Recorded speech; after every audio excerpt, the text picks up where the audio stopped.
Welcome to Earl Stewart on Cars.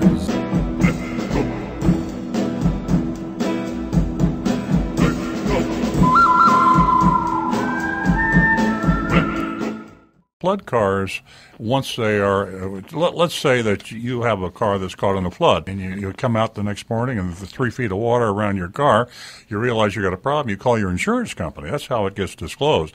The insurance company reimburses you for the damage to the car, and then they dispose of the car. That's the only way Carfax knows about it.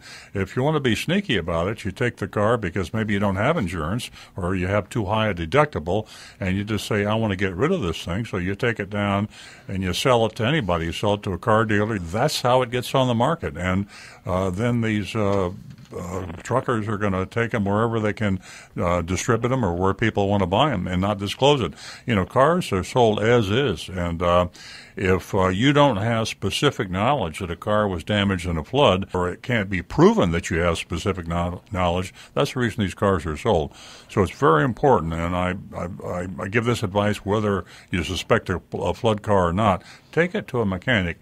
Any trained mechanic can look at a car and in 5 minutes tell you that this car has water damage. There's all sorts of ways to determine it. By looking inside the trunk, underneath the hood, you can see the trace of water. And if a skilled mechanic can find out, and that's the reason you should never buy a car without getting that checkup. As long as an insurance company paid for the repair, even though it wasn't for their insured party, it would be a record. That's the only way Carfax gets information, from governmental records and insurance records. Sometimes you'll find governmental records disclose flood cars, and there's also other types of damage that in natural disasters that the government might have a record of, but mainly insurance companies. A total car, for example, you can even have a rebuilt car.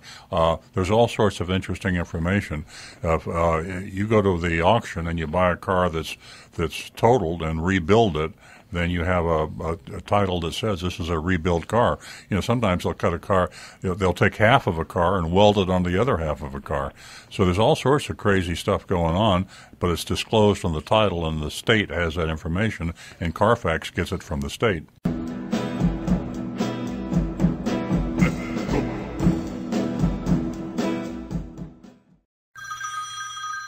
Earl Stewart.